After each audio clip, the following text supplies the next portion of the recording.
Good afternoon. I'm Helen Folks, and I would like to welcome you to the Summer Food Service Program Record Keeping Training.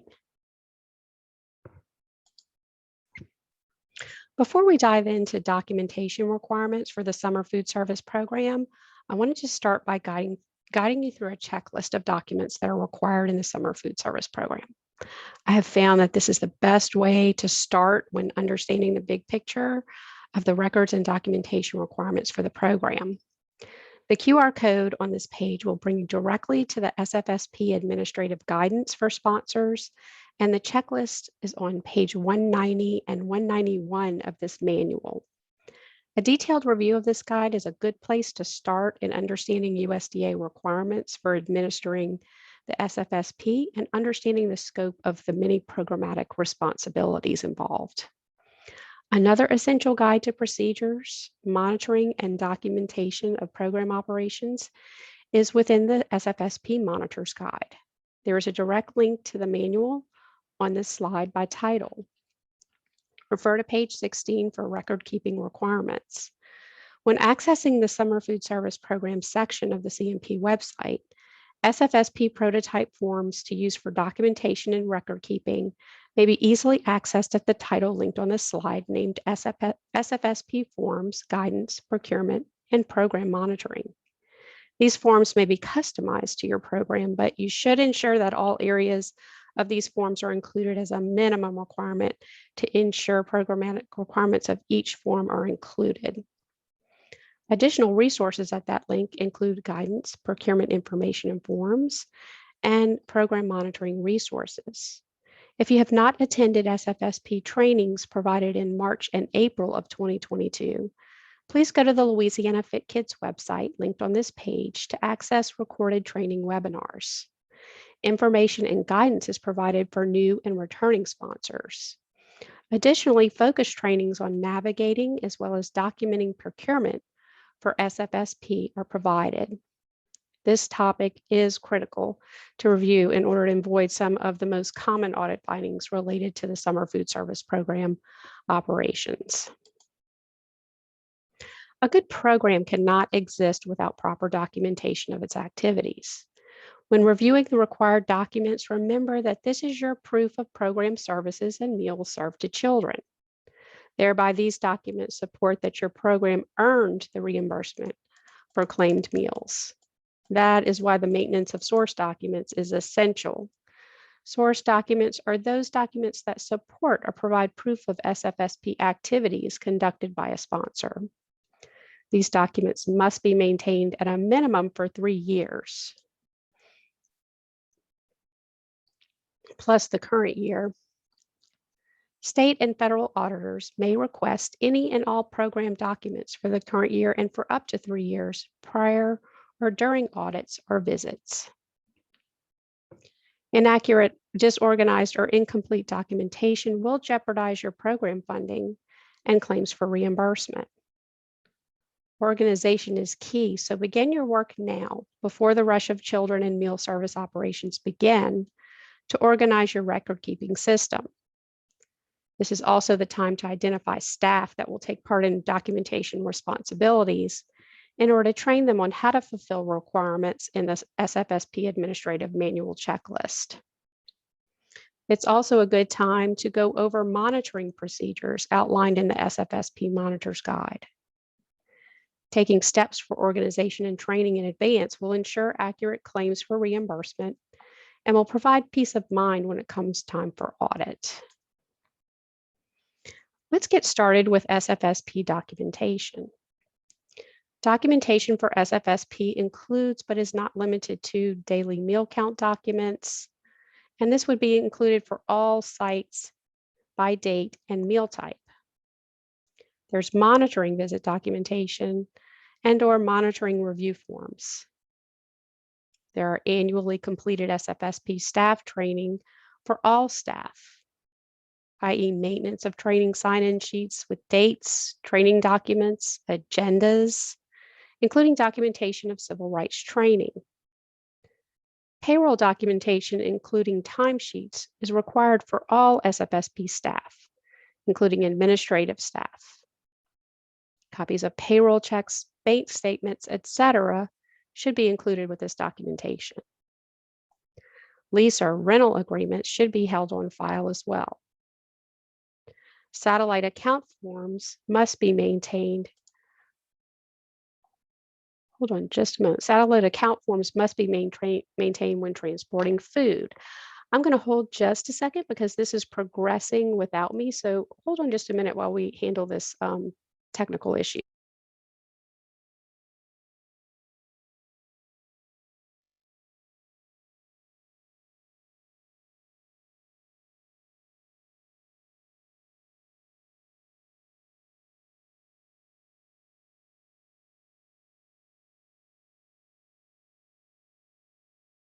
It's okay. Okay, so I may have to flip back and forth. There is an auto advance feature that seems to have taken place. So to continue with the documentation section, additional documentation required in SFSP includes itemized bank statements for the SFSP and deposit slips that document all expenditures and income to the program. Food and non-food invoices and receipts should be held on file. Food service management company contract and or vended contract should be held on file as applicable. Media releases, including newspaper clippings, should be held on file. And these media releases need to go out before program operations begin and anytime there is going to be a change in how your operations run, you need to re-release that media release and include that in local outlets. Menus, production records, and or inventory records in support of reimbursable meals and procurement documentation must be held on file. Racial ethnic data policy has changed and therefore collection and documentation of this data is only applicable when deemed appropriate according to policy changes. And we will go into that more later on in this slide, which is upcoming right here. As an overview of the racial ethnic data documentation policy changes, on May 17, 2021, USDA rescinded policy related to the collection of racial ethnic data in SFSP programs. Specifically, USDA has reviewed the policy on collection of racial ethnic data and concluded that the use of visual observation and identification by SFSP sponsors is not an appropriate method for collecting race or ethnicity data. USDA has determined that visual observation and identification by CACFP institutions and facilities and SFSP sponsors is no longer an allowable practice for SFSP, nor is it allowable for CACFP. Alternative means for collecting racial ethnic data include sources in which the respondent has self-identified race or ethnicity. An example would be a school database. If a site does not have access to self-identified race or ethnicity data, this should be documented on the racial ethnic data form. If self-identified racial ethnic data is available, then the racial ethnic data form utilizing that aggregate data should be used to record this information. In order to clarify this policy change, under no circumstances are sponsors to assume race or ethnicity by visual observation for documentation purposes, nor should any program operator or staff member ask a child to identify his or her race or ethnicity. If parents choose to provide racial ethnic data as part of an enrollment process that is in a database as collective racial ethnic data, that information may be recorded from the database. The state agency highly recommends the use of USDA and state agency prototype documents to ensure that all required information is captured, including recent updates to prototype materials. SFSP sponsors may customize their own forms using prototype documents as long as all of the required details of the program listed in the prototype are captured. In short, feel free to add information to the form, but do not take any required information off of the prototype forms. Program operators are urged to compare, excuse me just a moment, are urged to compare any created documents that are used in place of state agency or USDA prototype forms on an annual basis to ensure that all required areas and updated requirements are included.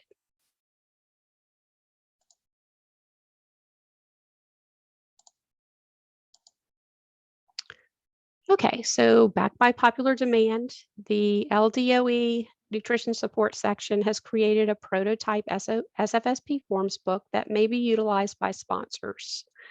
So in order to access this, click the SFSP forms book title for the link.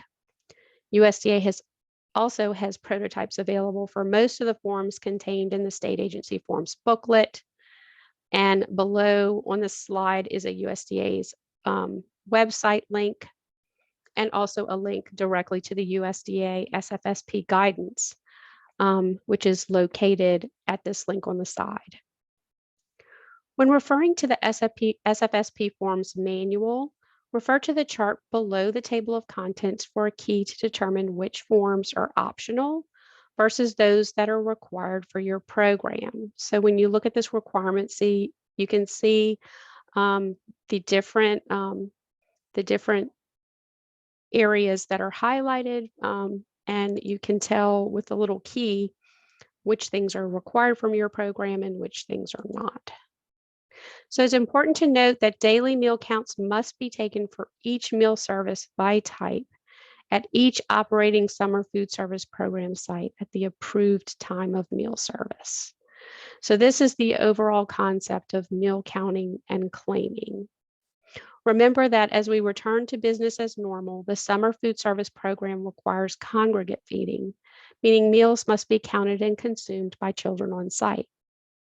Meal counting systems at each site must capture all reimbursable first meals and any and all second meals as applicable that were served to eligible children separately from any and all adult meals. Each site needs a designated person that is responsible for meal counting at the point of service, with at least one backup person that is fully trained to operate the point of service. Acceptable meal counting methods at the point of service include completion of the daily meal count form or a customized form at each meal service at the point of service. Or an electronic point of service may be utilized with all children coded as free. Last, a clicker may be utilized at each meal service to count reimbursable meals as they are served to children. Each child must pass through the point of service with a reimbursable meal for that meal to be counted for claim purposes. If a clicker is utilized, the final count must still be transferred to a record that accounts for all complete first and second meals as applicable and served to children.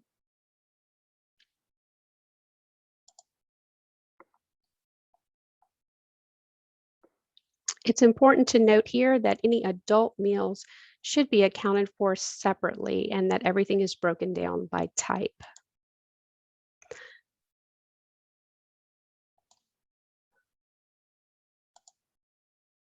Some common point of service errors to avoid include that a point of service clerk has been assigned multiple duties requiring him or her to leave the point of service during meal service times.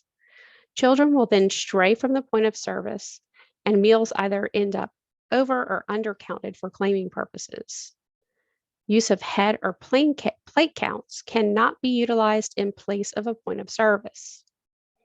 Using attendance records or a sign-in sheet of children present for the day may not be used in place of a point of service count. And finally, allowing the number of meals prepared or number of meals delivered to be used as the point of service count is not allowable. Reimbursement must always be based upon the number of reimbursable meals that were served to eligible children. The sponsor must have backup documentation on file that can prove the number of meals reported in the claim. USDA's prototype daily meal count form is included in the state agency's forms booklet. This prototype allows sponsors to record up to 250 reimbursable first meals by applicable type. Additionally, the state agency has developed an alternate daily meal count form that may be used.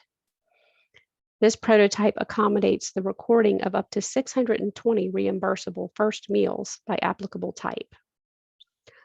Either of these daily meal count form versions may be utilized by sponsors.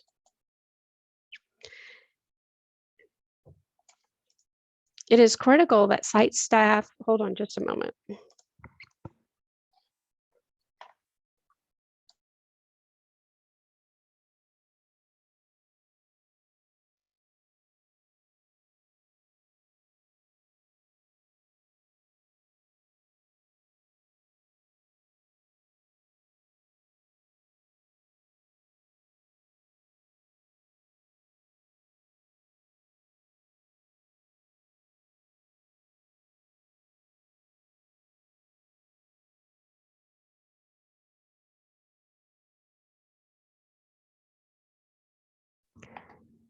So it is critical that site staff is trained to recognize a reimbursable meal. Only complete first meals served to eligible children may be claimed for reimbursement, along with a select number of complete second meals as applicable. Offer versus serve may be permitted with waiver and our state agency approval via the online facility level application. This is true for SFAs and by waiver approval for non-SFA sponsors. The number of prepared meals often does not equal the number of meals to be claimed. This is a screenshot of the daily meal count form.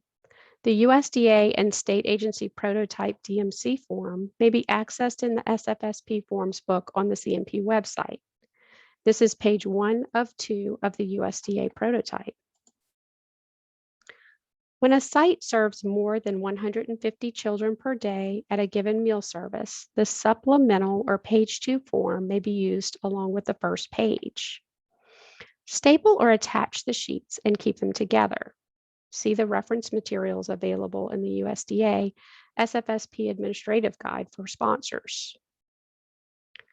Please note the following information that is required on the daily meal count form. As a procedure, first fill out site level details. Note that a summary of the meals served, prepared, plus meals available from the previous day must be added at the top to show the total meals available for the meal service specified. Second, first meals served as reimbursable meals to eligible children are counted using hash marks, circles, or another consistent method of marking off each meal served. The third step is to fill out second meals counted when they are served to children. Next, program adult meals are recorded in section 4 when applicable and totaled.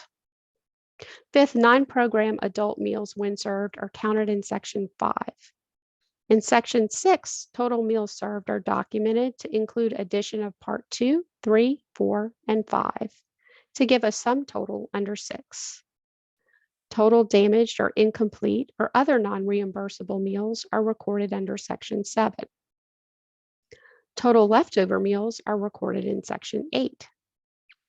A sum total of 6, 7, and 8 is recorded under section 9. Any children requesting a meal after all available meals were served is recorded toward the bottom. The signature of the site supervisor goes on the bottom of the page along with the date that the meal service takes place.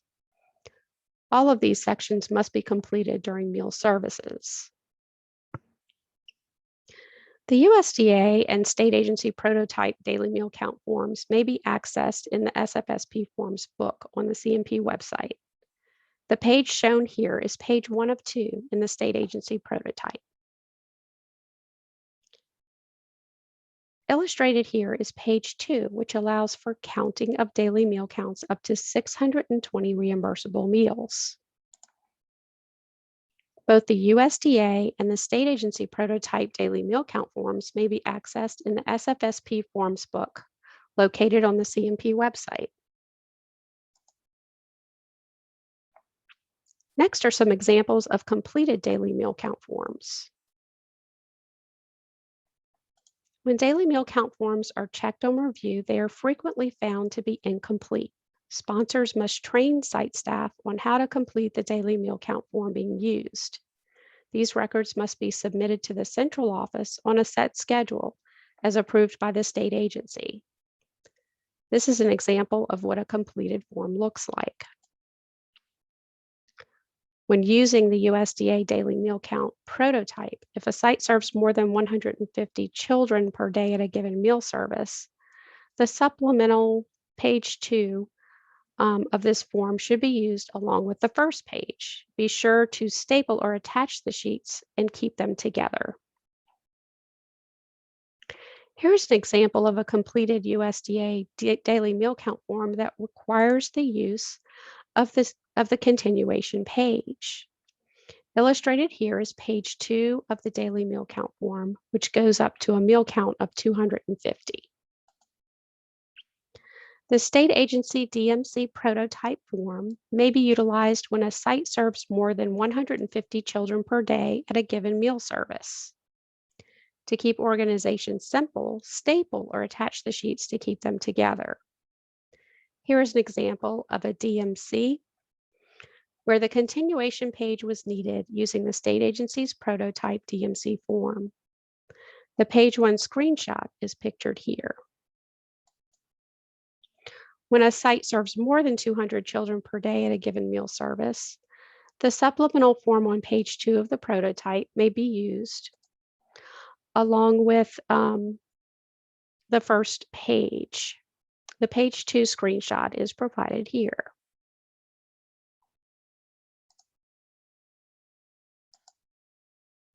Next up for review are examples of incomplete daily meal count forms. As we go through each form, look for errors or missing information. These errors can affect your claim for reimbursement, so it's important to review documents at the time of meal service. So take a look at this and answer the question, where is the error in this example? This example has missing information. There are no hash marks for the numbers highlighted in orange, including 17 through 20, 61 through 64, and 81 through 84. These meals may not be included in the claim and therefore would have to be deducted from the total. Where are the errors in this daily meal count form?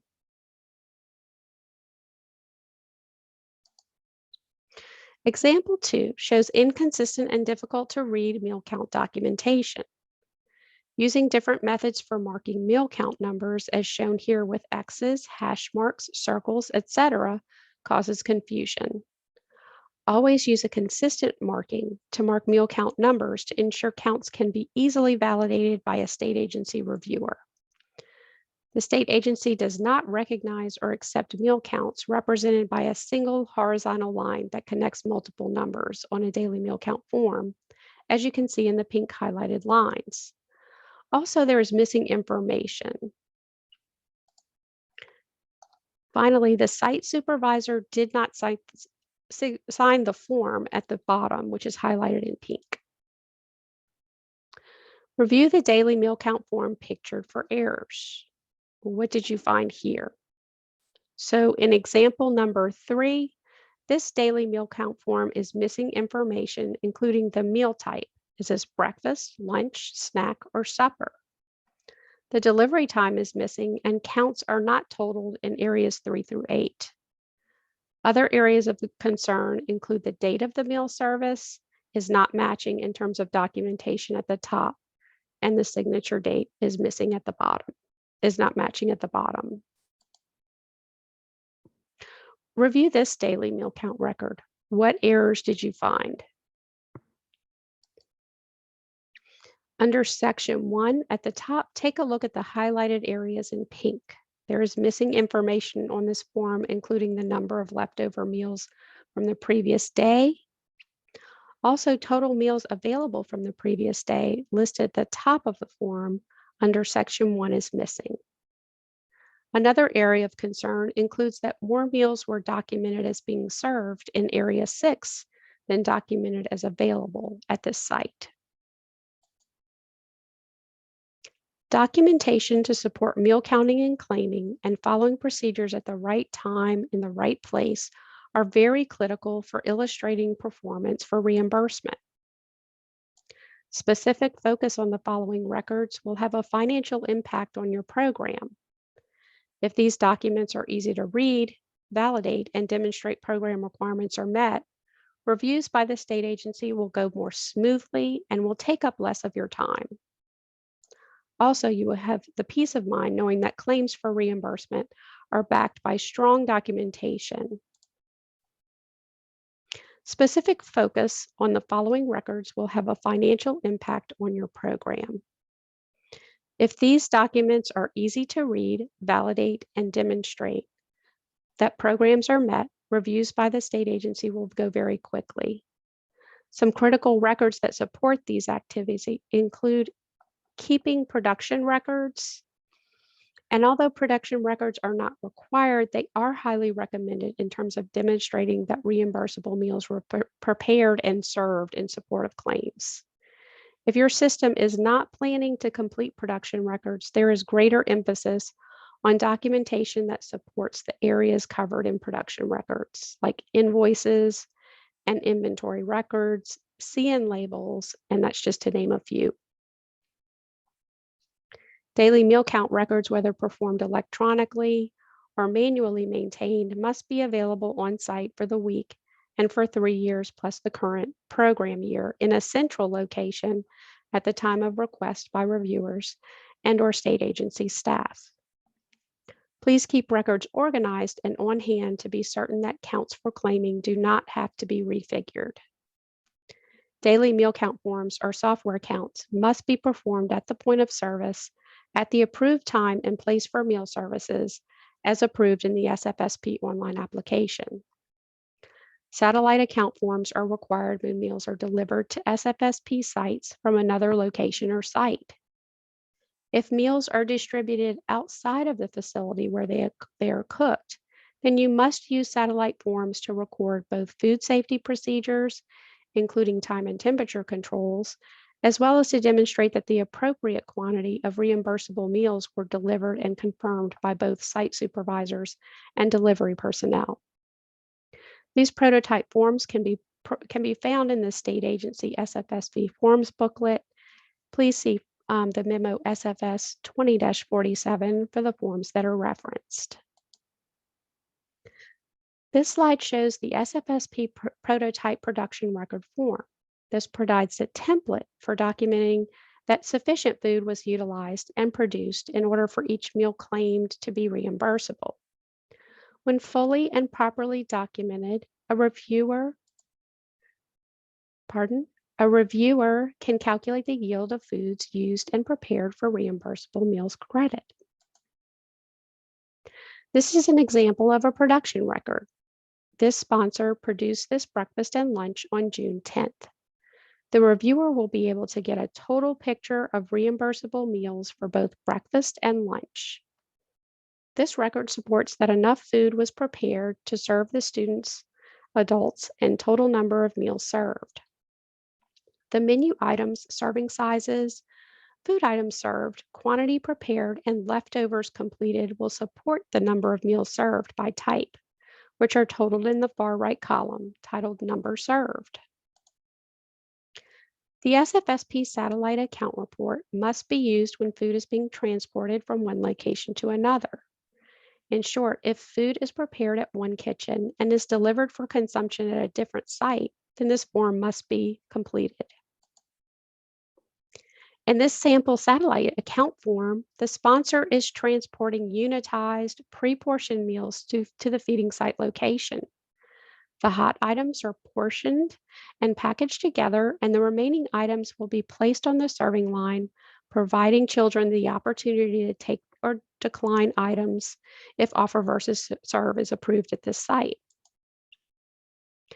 Here is a sample of the satellite account form. The sponsor is transporting the AM snack along with a scheduled lunch for the day. Both meals being transported to the feeding site are shelf-stable meals. This would be the only reason an NA or not applicable would be recorded on the satellite form. Several sponsors will not fill out the racial ethnic data form that is typically filled out annually in this upcoming year. This is because the procedure of visual identification of race and ethnicity has been determined by USDA to not be an allowable procedure. Now, in order to maintain compliance, you may want to document on this form that you do not have a database or collection system that is required for documentation of racial ethnic data.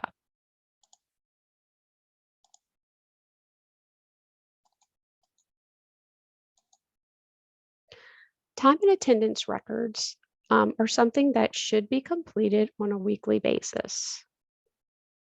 For this administrative staff time report, all administrative level staff reported on this form must also be listed as approved administrative staff on the SFSP online sponsor level application. The time and attendance report form for site and food service staff is also completed weekly by site.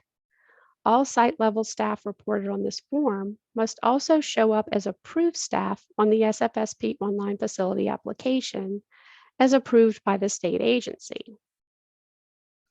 Remember that the SFSP online application is a working document where any updates or changes, inclusive of adding new staff during program operations, will be revised by the sponsor for approval of staffing changes. Mileage reimbursement must be well documented by the sponsor and approved through the latest sponsor application budget. There is one sheet required per administrative level staff member as applicable. As a reminder, mileage is not eligible for reimbursement with SFSP funds if it is not approved in the budget, approved by the state agency, in the online application. This would be categorized as an unallowable cost on review and would have to be paid back to the SFSP account. Similarly, for site level and food service staff, mileage reimbursement must be well documented by the sponsor and approved through the latest revision of the application. A separate sheet is required for each staff member. As a reminder, ensure that staff changes, which often occur in the midst of program operations, are updated through an application revision and that approval in advance of travel and mileage reimbursement takes place. As a recap, please be aware that mileage is not an allowable SFSP expense if it has not been included and approved in the most current sponsor level budget. Mileage should never be reimbursed by the sponsor to an employee when there is not a record in support of the SFSP mileage travel. Information documented on the time record should be in agreement with the staffing information included and approved in the most current online application. For instance, no staff member should be working more hours per day than approved in the associated online application staffing plan. The SFSP program monitors of the SFSP is a key link between site level activities and the central office. Monitors are responsible for completion of the first 4-week review form annually at all operating SFSP sites. That includes those that operate for the shorter than the 4-week time period. Monitors also complete less detailed visit forms for pre-op and first week visits. The pre-operational visit form is a 1-page document that is completed prior to the start of SFSP operations at any and all new sites. The first week visit form is a 1-page document completed in the first week of operation at approved SFSP sites, regardless of whether sites are new or returning. The first 4-week review form is a 3-page document completed in the first 4 weeks of operations at all approved SFSP sites. Procedures require the monitor to report to the site prior to the start of the meal service or prior to the delivery of meals being observed. This detailed form must be completed by the monitor and signed by the monitor, site supervisor, and a sponsor representative. The monitor is required to observe all of meal service as well as clean up following the meal service in order to fulfill the procedures for documentation of this review form. Monitors may need to provide corrective action or TA as a result of problems noted in any area of the review. Please see Memo SFS 19-35 for information regarding the timing of the first week visit and the first 4-week review for any sites that may be in operation for less than 1 month. The direct link to that memo is on this slide. As an update to civil rights, the Food and Nutrition Services complaint policy is being updated related to program complaints alleging discrimination on the basis of gender identity or sexual orientation. And this is related to programs or activities receiving federal financial assistance. In short, discrimination on the basis of sex in programs or activities receiving federal financial assistance includes discrimination on the basis of sexual orientation and discrimination on the basis of gender identity. This policy update is consistent with the Supreme Court's decision in Boxstock versus Clayton County, and also applies to the prohibitions against discrimination based on sex in all FNS programs. A new non-discrimination complaint poster and materials will be published by USDA. However, until that time, please continue to post the most recent and Justice for All posters so that discrimination complaint contact information and procedures are available for people utilizing program services. As a recap to documenting your summer food service program, the forms referenced in this section are considered SFSP source documents. As a reminder, these must be maintained at a minimum for 3 years plus the current year. Forms covered in this section include the following: the daily meal count form, the summer food service program production record, satellite account form, the racial ethnic data form, mileage logs, both site level and administrative level if applicable, and then time and attendance logs for site level and administrative level staff, and finally monitoring visit or review forms.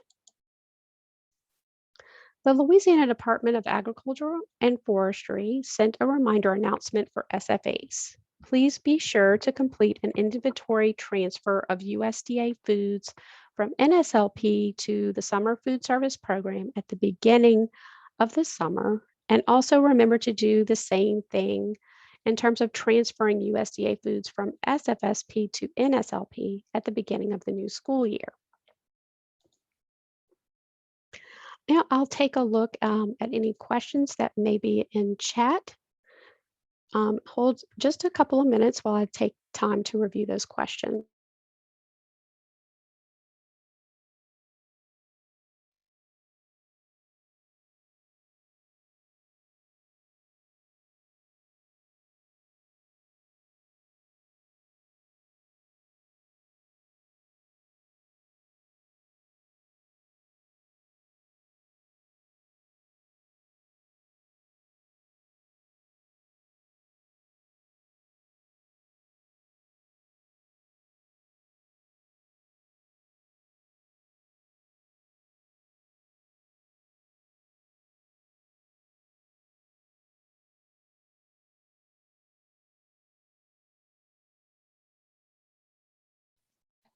Okay, there's a question in chat that asks, for June 1st through 30th, can students pick up meals and take them off-site?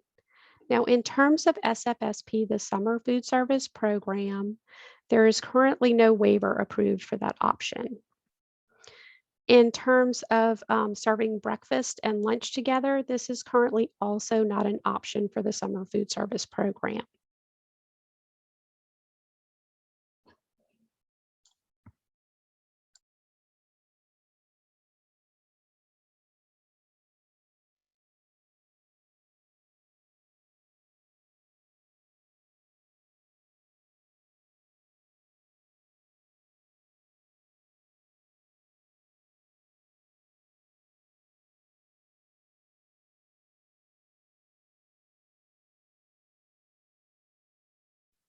I wanted to encourage everyone to register for upcoming trainings because waivers are going to be explained in more detail in these upcoming trainings because there are still things that have to be confirmed with USDA, and I want to make sure that you get the most accurate information available.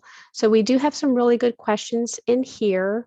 And someone said, where do we find this sample satellite form that I discussed? And it can be found under the Summer Food Service Program forms, and it is also in the SFSP forms book. Someone also asked, how often should the SFSP media release be advertised? And this is a very good question because let's say you're preparing to start your program. You want to make sure that the media release goes out before program operations begin so that the public understands where, program activities are taking place and where the children can receive a meal. You also would want to send out media releases more frequently if you have a change. So anytime there is a change in the services that you're offering, you'll want to do another media release and make sure you get that out to the public.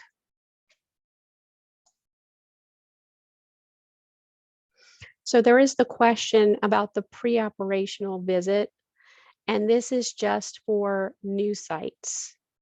The question was, is this for new sites or for all sites? This one is just for new sites. And there was a question, can kids take food off site? Now, because we are returning to more regular operations, the current status for the Summer Food Service Program, SFSP, is that food be consumed on site in a congregate setting and not taken off site.